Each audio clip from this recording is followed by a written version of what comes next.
I found these disco ball ornaments on Amazon, and I had an idea. I started by adding the disco ball ornaments to my tree. Then I ran to Dollar Tree and grabbed some white and silver florals, and began dispersing them throughout.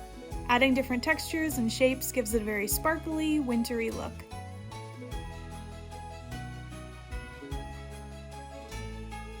Next, I added some neutral palm leaves that I had and filled in any empty areas with some other shiny silver ornaments. To finish up the look, I cut up a leftover box, duct taped the flaps down, and bent it to fit my tree. Then I added some faux wood grain contact paper. I placed it under my tree and finished it all off with 3 large disco balls and a light up star on top. And my designer-inspired disco ball tree is all ready. I really love how this turned out. It's extra sparkly and perfect if you want to keep up your tree for a New Year's party or all winter long.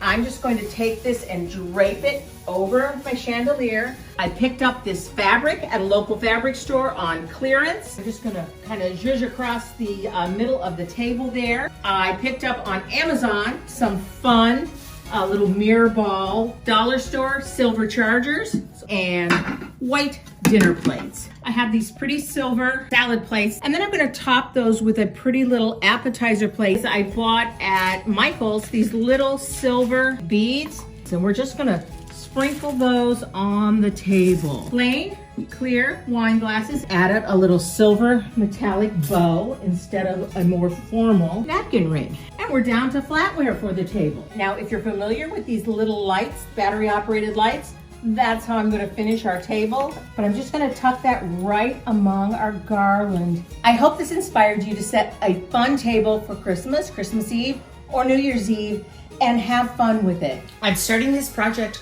with an 18-inch straw wreath form. So let's take this, and we're going to take some S-pins, push your pin right down in there, and we're just going to wrap the whole wreath very thick. Our wreath is all covered with the tinsel. I'm going to use this to loosely wrap, and now we're going to add those disco balls. I'm going to use these S-pins, so I'm going to take this stick, this wire that it's on, secure it with a couple of S-pins. Here's my wreath on my front door. And you can see I've just added a couple little strings of garland along the sides of my door and along the top to coordinate with it.